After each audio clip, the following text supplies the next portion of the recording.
नमस्कार, जय हिंद साथियों। आप सभी का स्वागत है आपके अपने यूट्यूब चैनल नॉलेज की क्लास में। साथियों, आज की इस वीडियो में हम चर्चा करने वाले हैं कोशिका यानी सेल से रिलेटेड महत्वपूर्ण टॉप 50 प्रश्नों।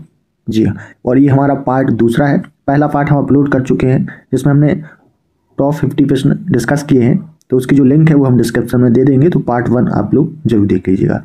सेल यानी कोशिका से रिलेटेड जितने भी एग्जाम में प्रश्न बनते हैं सारे प्रश्न हम डिस्कस करने वाले हैं, तो हमारे साथ लास्ट तक बने रहें। चैनल पर नए हैं तो चैनल को सब्सक्राइब जरूर करें और वीडियो पसंद आए तो लाइक शेयर कर दें। आज का हमारा पहला प्रश्न है, निम्नलिखित में से किस कोशिका अंग को कोशिका की आत्मघाती थैली या सुसाइड बैग कहा जाता है? कोशिका की आत्मघाती थैली या सुसाइड बैग कहा जाता है, तो ये कहा जाता है साथियों किसको? लायन काय यानी कि लाइसोसोम। ऑप्शन डी क्या होगा करेक्ट आंसर? लायन काय। नेक्स्ट क्वेश्चन है, लाइसोसोम का लक्षण किसकी अधिक संख्या में उपस्थिति के कारण दिखाई पड़ता है? प्रोटीन, वसा, साबत प्राप्त, हाइड्रोलाइट एंजाइम। ठीक है, तो हमें बताना है कि किसकी उपस्थिति के कारण लाइसोसोम का लक्षण सबसे अधिक संख्या में दिखाई पड़ता है, तो ऑप्शन डी क्या होगा करेक्ट आंसर? हाइड्रोलाइट्रिक एंजाइम के कारण। ऑप्शन डी क्या होगा राइट आंसर। चलिए नेक्स्ट क्वेश्चन है, अगला प्रश्न है, कौन सा कोशिकांग यानी सेल ऑर्गेनेल्स किसी भी बाहरी पदार्थ अथवा खराब कोशिकांग को पचाकर कोशिका को साफ करने में मदद करता है? ठीक है, ये बताना है। तो चलिए इनके ऑप्शन देख लेते हैं। ऑप्शन इस प्रकार से हैं। ठीक है, तो इसका राइट आंसर हो जाएगा option c lysosome. Option c क्या होगा करेक्ट आंसर? लाइसोसोम। ठीक है, नेक्स्ट क्वेश्चन है, माइटोकॉन्ड्रिया पाया जाता है, आपको बताना है कि माइटोकॉन्ड्रिया पाया जाता है किसमें? तो ये पाया जाता है किसमें? सभी यूकैरियोटिक कोशिकाओं में। ऑप्शन बी क्या होगा करेक्ट आंसर? सभी यूकैरियोटिक कोशिकाओं में माइटोकॉन्ड्रिया पाया जाता है। अगला प्रश्न है, माइटोकॉन्ड्रिया शब्द किसने बनाया था? जी हाँ, माइटोकॉन्ड्रिया शब्द किसने बनाया था ये बताना है। तो ये बनाया था किसने? Karl Wanda. ऑप्शन बी क्या होगा करेक्ट आंसर? Karl Wanda. किस कोशिकांग के स्वयं के डीएनए व राइबोसोम होते हैं? ठीक है, ये बताना है किस कोशिकांग के स्वयं के डीएनए व राइबोसोम होते हैं? तो ये होते हैं किसके? सूत्रकणिका, जिसको हम क्या कहते हैं? माइटोकॉन्ड्रिया। ठीक है, ऑप्शन डी क्या होगा करेक्ट आंसर? सूत्रकणिका, जिसको हम कहा जाता है माइटोकॉन्ड्रिया। इसके कोशिकांग के स्वयं के डीएनए व राइबोसोम होते हैं, तो ऑप्शन डी क्या होगा राइट आंसर। नेक्स्ट क्वेश्चन है, जीवाणु कोशिका में सूत्रकणिका यानी माइटोकॉन्ड्रिया की संख्या है तो कितनी है ये बताना है। ठीक है, तो कितनी है साथियों? 0। ऑप्शन डी क्या होगा राइट आंसर? 0, 0 होती है। ठीक है, चलिए नेक्स्ट क्वेश्चन है, जीवाणुविक कोशिकाओं में नहीं होता है। ठीक है, ये बताना है क्या नहीं होता है? तो सूत्रकणिका यानी कि माइटोकॉन्ड्रिया। ऑप्शन डी क्या होगा करेक्ट आंसर? सूत्रकणिका यानी कि माइटोकॉन्ड्रिया। अगला प्रश्न है, कोशिकाओं में चयापचय की क्रिया कहाँ होती है? ठीक है, ये बताना है कोशिकाओं में चाप की क्रिया कहाँ होती है? तो ये कहाँ पर होती है? माइटोकॉन्ड्रिया में। ऑप्शन बी क्या होगा करेक्ट आंसर? माइटोकॉन्ड्रिया। अगला प्रश्न है, वह कोशिकांग है जिसमें श्वसन और ऊर्जा उत्पादन के जैसी जैव रासायनिक प्रक्रियाएं होती हैं? ये होती हैं माइटोकॉन्ड्रिया में। ऑप्शन ए क्या होगा करेक्ट आंसर? माइटोकॉन्ड्रिया वह कोशिका अंग है जिसमें श्वसन और ऊर्जा उत्पादन के जैसी जैव रासायनिक प्रक्रिया होती हैं, तो ऑप्शन ए क्या होगा करेक्ट आंसर। निम्नलिखित में से कौन सी कोशिका अंगक कोशिका श्वसन के लिए उत्तरदायी है? तो ये है कौन सी? सूत्रकणिका, जिसको बोला जाता है माइटोकॉन्ड्रिया। ऑप्शन बी क्या होगा राइट आंसर? सूत्रकणिका। निम्नलिखित में से किसको कोशिका का शक्ति ग्रह यानी कि पावर प्लांट, पावर हाउस भी कहा जाता है? वेरी मोस्ट इंपोर्टेंट क्वेश्चन है। ठीक है, ये एग्जाम में बार बार रिपीट होता है। कोशिका का शक्ति ग्रह या कहें पावर प्लांट या पावर हाउस भी कहा जाता है। तो साथियों ये कहा जाता है सूत्रकणिका, जिसको हम बोलते हैं माइटोकॉन्ड्रिया को। जी हाँ, माइटोकॉन्ड्रिया को शक्ति ग्रह, पावर प्लांट, पावर हाउस कहा जाता है, तो ऑप्शन बी क्या होगा राइट आंसर। चलिए नेक्स्ट क्वेश्चन है, निम्नलिखित में से किस कोशिका अंग में पार्णुविक अम्ल टूटकर कार्बन डाइऑक्साइड जल तथा ऊर्जा में परिवर्तित हो जाता है, तो ये हो जाता है साथियों सूत्रकणिका यानी कि माइटोकॉन्ड्रिया में। ऑप्शन सी क्या होगा correct answer, mitochondria. Next question है,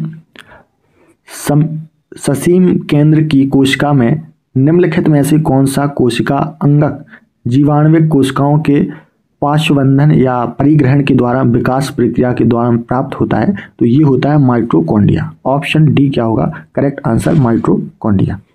ठीक है, निम्नलिखित में से किस कोशिका द्रवी कोशिकांग को यूकैरियोटिक कोशिका के भीतर प्रोकैरियोटिक कोशिका माना जाता है? ठीक है, ये बताना है। तो किसको माना जाता है? सूत्रकणिका, जिसको हम बोलते हैं माइटोकॉन्ड्रिया। ऑप्शन ए क्या होगा राइट आंसर, ऑप्शन ए क्या हो जाएगा सही।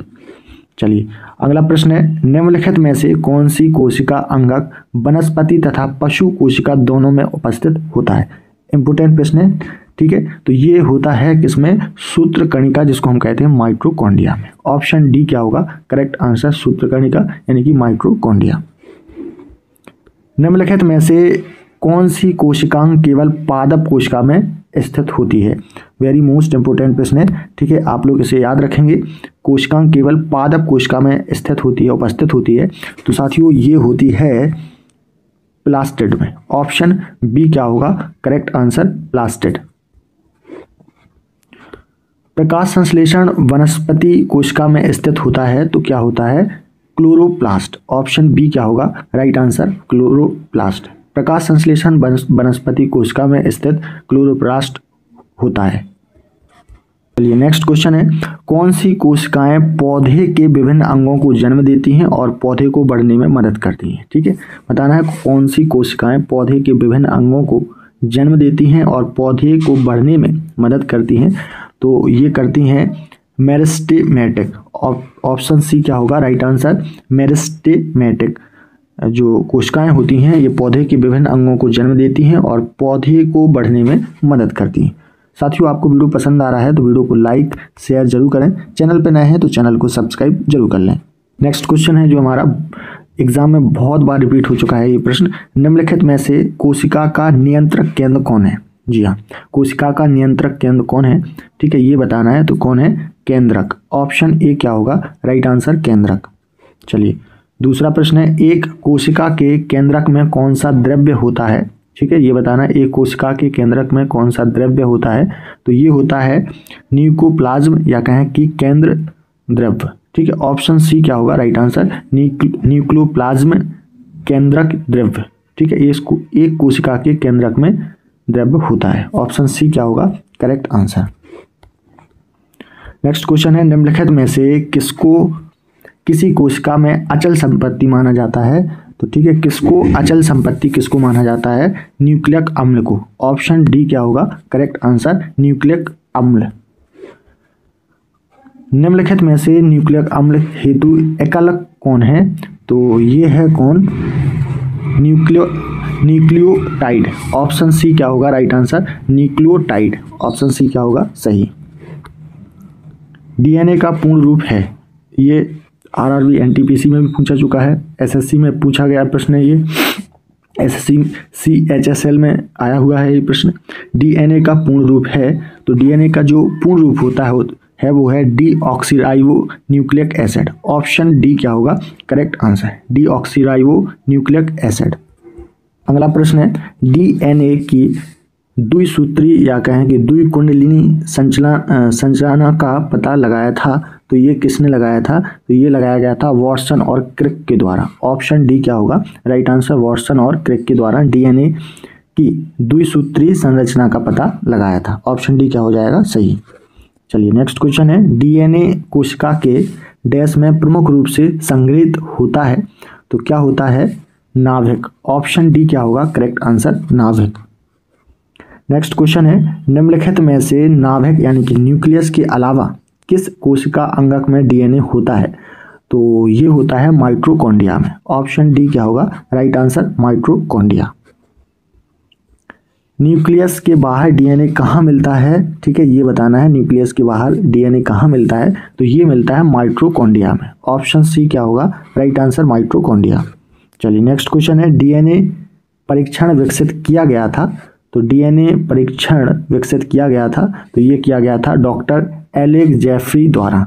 ऑप्शन ए क्या होगा right answer, doctor Alec Jeffrey द्वारा। नेक्स्ट क्वेश्चन है, डीएनए किस पर हाइपरक्रोमोसिटी दर्शाता है। तो ये दर्शाता है किस पर, हीटिंग पर। ऑप्शन ए क्या होगा राइट आंसर, हीटिंग। चलिए नेक्स्ट क्वेश्चन है, डीएनए में पाई जाने वाली शर्करा है।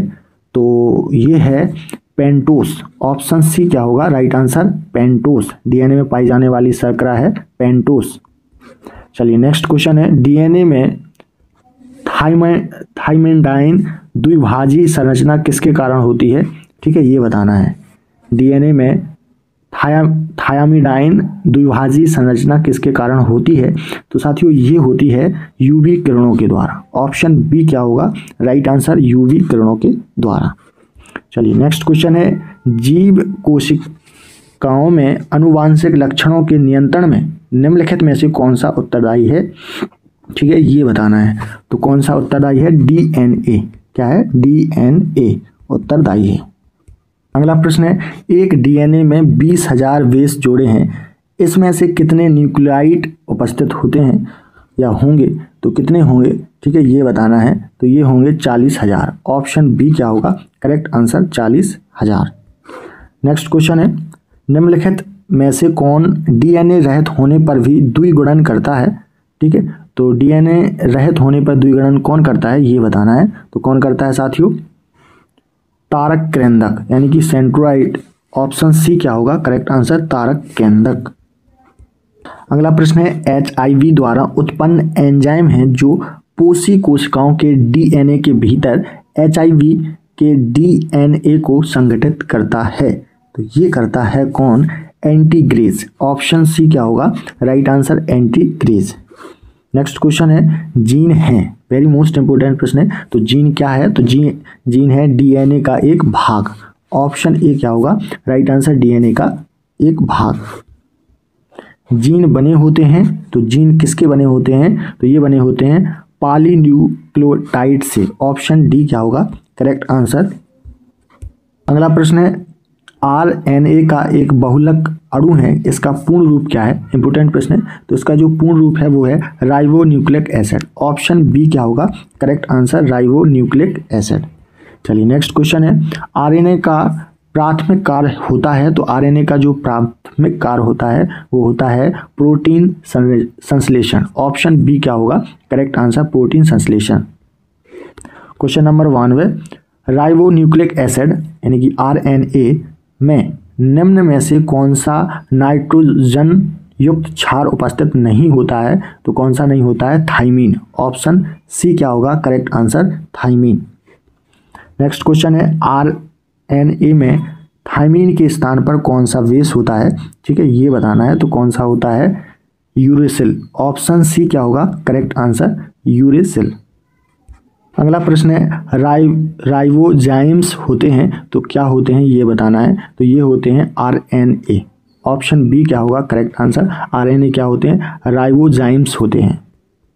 चलिए नेक्स्ट क्वेश्चन है, क्रोमोसोम में पाया जाता है। तो क्रोमोसोम में क्या पाया जाता है, डीएनए, आरएनए, हिस्टोन और नॉन हिस्टोन। ठीक है, ऑप्शन डी क्या होगा करेक्ट आंसर, क्रोमोसोम में पाए जाते हैं डीएनए, आरएनए, हिस्टोन और नॉन हिस्टोन। तो ऑप्शन डी क्या होगा करेक्ट आंसर।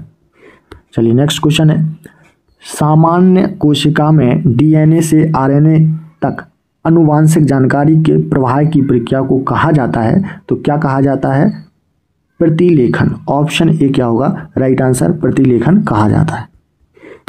अगला प्रश्न है, एक सामान्य मानव शरीर कोशिका में गुणसूत्रों की संख्या कितनी होती है।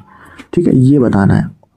ये एग्जाम में बहुत बार रिपीट हो चुका है। SSC सीजीएसएल, SSC MTS, Madhya Pradesh police constable, Madhya Pradesh आबकारी, ठीक है, इसके अलावा आरआरबी, एनटीपीसी, इन सभी एग्जामों में ये प्रश्न आ चुका है। एक सामान्य मानव शरीर कोशिकाओं में गुणसूत्रों की संख्या कितनी होती है। तो कितनी होती है ये बताना है। तो 46 होती है। ऑप्शन डी क्या होगा करेक्ट आंसर, 46।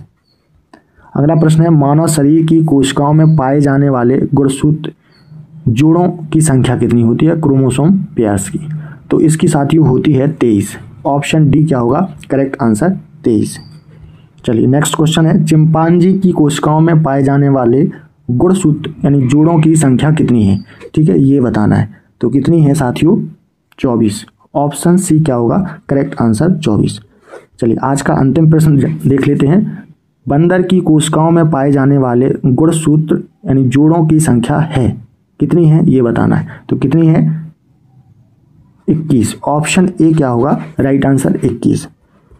तो साथियों यहाँ पर हमने सेल यानी कोशिकाओं से रिलेटेड बायोलॉजी का ये टॉपिक है। ठीक है, इनसे रिलेटेड टॉप 50 महत्वपूर्ण प्रश्न देखे। तो अभी तक हम 100 प्रश्न डिस्कस कर चुके हैं पार्ट 1 और 2 में। और भी जितने प्रश्न इससे बन सकते हैं वो हम पार्ट 3 में लेके आएंगे। तो उसके लिए अभी को आपको चैनल को सब्सक्राइब कर लेना है। वीडियो पसंद आया हो तो लाइक शेयर जरूर करें। धन्यवाद।